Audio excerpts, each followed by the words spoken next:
Any injury update on either Stillman or Kulik? Stillman will play tonight. Kulik is out day to day. I mean, how big of a net is it for Stillman to be back? This isn't something you guys all do. Yeah, I mean, it's huge. I mean, Belleville is a extremely big, physical, heavy team. And so to have, he's one of our guys that brings that the most, he's one of our, if not our most physical defenders and players. And so to have a guy like him come back is huge for us. I guess you're at a point in the season where, like, when Syracuse are new here on the schedule, probably don't need too much with you because you've seen them so much, but we really haven't with Belleville. So what have you seen the last couple months? It was like playing Wilkes last week. It's like, oh, this is kind of fun to prepare for a new team. And Belleville feels like that, right? We haven't seen them in a couple months. They're big, they're heavy, they're physical. They have a very good decor. A lot of their decor has spent significant time in the NHL or are going to be NHL players, and high draft picks, and then they got elite goaltending. So they're a little more score by committee up front with really heavy forwards, and then an elite decor with elite goaltending. You talk about spreading the wealth up front. The Angus Crookshank, though, is trying to involve the actor. Is it like pretty good? What do you see with that? Well, he's a crafty, smart, skilled player that also is fearless. He plays on the inside. Some small players play on the perimeter. He's a smaller player that plays on the inside. Is this weird? Like, again, like you were saying about those that are just it's 48 games a season. It's the third time they're facing the division. Coaches don't think about that stuff. Media talks about it. Fans talk about it. Once I get the schedule, I don't think about the schedule again. It just is what it is. I have no control over it, so I don't spend a minute thinking about it.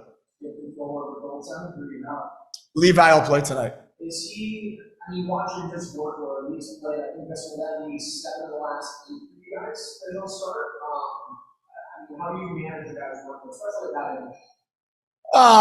Well, sometimes it's easier at that age from a workload perspective. I think this is just part of the development process. That's really important for both for him and for Upi up top right now, is handling the volume of games.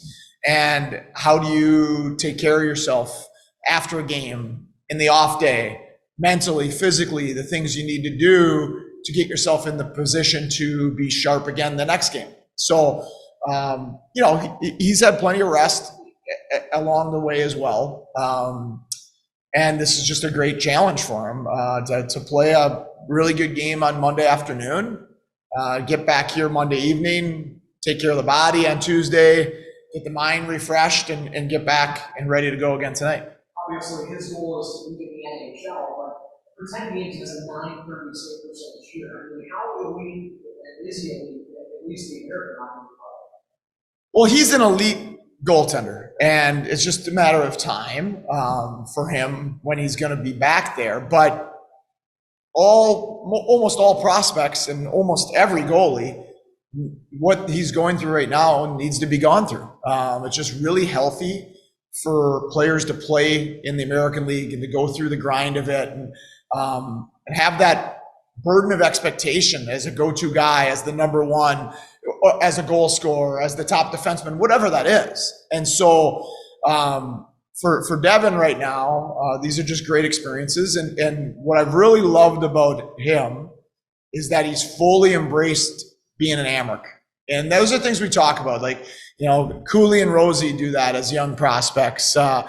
Quinn and Paterka and Samuelson and Pekka Luukkonen and those guys, we talked about how much they loved playing here in Rochester and for their teammates. And you feel that already with Levi. He's having a blast, and he's enjoying being here. He's enjoying playing here. He's enjoying being with his teammates. And that, when you can really be where your feet are, you have a chance to do really great things. We've talked about the schedule, how tough it is right now, and a lot of games in a short period of time.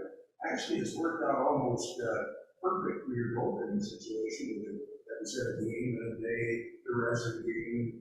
It's worked out pretty well that way. Again, yeah, sure.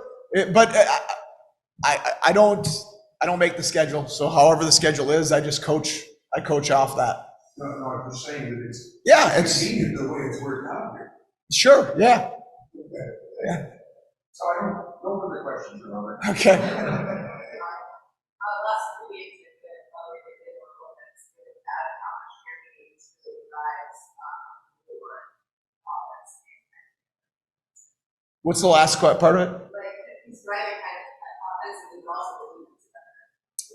Yes, you're 100% right. Davies is he's emerged over the second half of last year playoffs, and then this year as our go-to guy.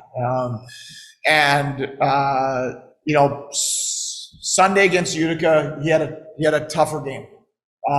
He had some uncharacteristic turnovers and some plays that ended up in the back of our net. But I'd go to battle with that man any day. Because there's not a second that he's on the ice that he's not doing everything he can, physically, mentally, competitively, to try to help his teammates win. He is an ultimate competitor. And with a player like him, there is some give and take. There's going to be, you can't have an attacking, aggressive defenseman and never have mistakes that happen. And I went down the bench on Sunday when he was struggling and basically just hugged him, told him I love him and that I'd go to battle with him every day because I love coaching a team that he's on. He also wanted this level of being able to be obviously get all of us. Yeah, I think he's really embraced this place. I think all of our guys of the high caliber, they want to be in the NHL, of course. But I think Davo, this is a place he's really allowed to be himself. I think Mercy does such a great job in that locker room, embracing different personalities and different styles of humans, allowing them to be free, to be themselves. And Davo, I think, feels that comfort here, that we love him as a coaching staff. His teammates really value him, and he gets to be himself here, both on and off the ice. And I think that's allowed him to thrive.